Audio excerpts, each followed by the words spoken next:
India गठबंधन में seat sharing का एक डेट तय जो किया गया था विभिन्न दलों के द्वारा 31 दिसंबर का वो फेल हो चुका है। अब कहा यह जा रहा है कि जनवरी में हर हाल में सीट शेयरिंग तय कर दिया जाए।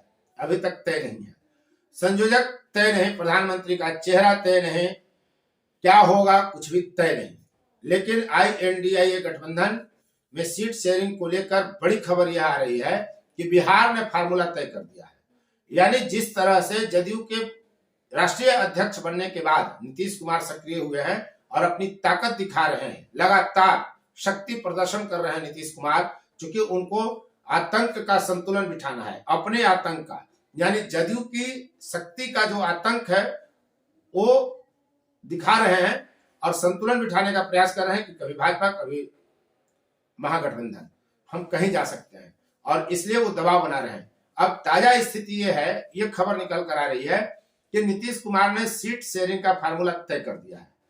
पहली बात तो ये दिलचस्प हुई कि 29 अक्टूबर को जब राष्ट्रीय कार्यकारिणी की बैठक जदयू दिल्ली में कर रही थी, अब दिल्ली में ही बैठक के तुरंत बाद उसने सीतामढ़ी में देवेश चंद्र ठाकुर जो सभापति है बिहार विधान परिषद में, उनको महागठबंधन का प्रत्याशी घोषित कर दिया। इसे लेकर अलग बखेड़ा खड़ा है। अरुणाचल प्रदेश में जदयू की जो अध्यक्ष हैं उनको उन्होंने प्रत्याशी घोषित कर दिया। जब मीडिया ने सवाल किया तो ललन सिंह ने यहां तक कह दिया कि हमको पता है कि कब कहां क्या निर्णय लेना है। उन्होंने सीट क्लियर कर दिया अरुणाचल प्रदेश का। देवेश चंद्र ठाकुर को लेकर अलग बवाल मचा हुआ है।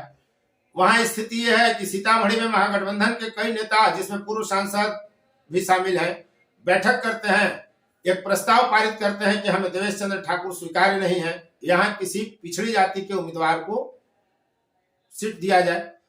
अब ये अलग विचित्र स्थिति बनी हुई है। इधर एक फार्मूला ये तय किया गया है कि लालू और नीतीश ने फार्मूला तय कर दिया है। लगभग नीतीश की तरफ से ये साफ साफ कर दिया गया है कि 17 सीट पर जदयू, 17 सीट पर RJD, 5 सीट कांग्रेस और भाकपा माले को 1 सीट दिया जाएगा।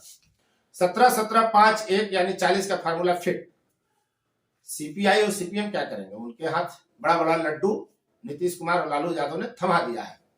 दूसरी बात यह भी चल रही है, और इस फार्मूले का एक प्रस्ताव बजाता दिल्ली भेज दिया गया है। और लालू नीतीश का यह जो फार्मूला तय किया गया है, कांग्रेस की एक 5 सदस्यीय राष्ट्रीय गठबंधन कमेटी NAC है, जिसमें यह प्रस्ताव भेजा गया है, जिसके अध्यक्ष मुकुल वासनिक हैं। दूसरी बात निकलकर यह भी आ रही है कि नीतीश कुमार ने ये तय कर दिया है कि 17 सीट पर तो वो लड़ेंगे ही लड़ेंगे। जैसा कि फुर्तबुज में हमने आपको पहले भी बताया था कि 17 से कम पर नीतीश तैयार नहीं होंगे, नहीं तो फिर भाजपा का दरवाजा खुला हुआ ही है। वो दरवाजा खोलते हैं, और दूसरे लोग जो दरवाजा बंद करने की बात कर रहे थे, उन्होंने भी कई खिड़कियां खोल रखी हैं और निगाह रख रखा है CCTV कैमरा के जरिए कि कहीं दरवाजे के आसपास नीतीश दिखे तो नहीं, दिखे तो फिर लपक लो और खींच लो। तो ये राजनीतिक खींचतान की स्थिति अपनी जगह है। अब दूसरा फार्मूला ये कहा जा रहा है कि नीतीश ने ये साफ साफ कह दिया है महागठबंधन में कि 17 सीट पर वो लड़ेंगे, बाकी का 40 में 23 सीट जो बचता है वो लालू प्रसाद यादव के खाते में, झोली में वो डाल देंगे। अब लालू प्रसाद यादव तय करें कि वो कांग्रेस को या अन्य वाम दलों को सीटें कितनी देंगे या नहीं देंगे, क्या करेंगे, वो लालू प्रसाद यादव समझे। 17 सीट लेकर नीतीश कुमार अलग हो है कि उनको इतना चाहिए ही चाहिए। 2019 की स्थिति पहले हम आपको दिखलाते हैं, तब विश्लेषण करने में आपको स्पष्ट होगा, समझना आसान होगा कि क्या राजनीति चल रही है। 2019 में राजद 20 सीटों पर लड़ी थी और गठबंधन में CPI-ML शामिल नहीं थी। इसके बावजूद उसने वाम दल CPI-ML को 1 सीट दिया था। नतीजा क्या हुआ? सबके सब सीट हार गए। और कांग्रेस 9 सीट पर चुनाव लड़ी थी, मात्र 1 किशनगंज में वह जीत सकी थी। राजद 0 पर आउट। भाजपा जदयू साथ थे, 39 सीट जीत गए। 17 में 16 सीट जीतने में कामयाब रहे नीतीश कुमार, और 17 के 17 सीट बीजेपी के खाते में चला गया, जो उसने अपने गठबंधन को भी दिया था। तो मिला जुलाकर स्थिति यह है कि इन सब को पता है कि अगर नीतीश कुमार भाजपा के साथ चले गए तो फिर 40 में 39 या 40 की 40 सीट बीजेपी जीत कर ले जाएगी। इसलिए बेहतर यह है कि Lalu and team, Congress and team, वाम एंड टीम और सभी टीम इंडिया का जो है INDIA गठबंधन की जो टीमें हैं, सभी एकजुट हो जाएं और तय कर लें कि जो नीतीश कहे वही सही है। तो नीतीश कह चुके हैं कि 17, बाकी पर आप समझिए। तो 17-17 और 5-1 का फार्मूला तय होगा या 17-23 का फार्मूला तय होगा, आने वाला वक्त बताएगा। लेकिन समस्या यही है कि लालू प्रसाद यादव जिस तरह से नीतीश कुमार ने शक्ति प्रदर्शन किया और दरवाजा खुला रखा दोनों तरफ जाने आने का, तो राजद, लालू प्रसाद यादव, तेजस्वी यादव की बोली बदल गई है, उनके व्यवहार बदल गए हैं।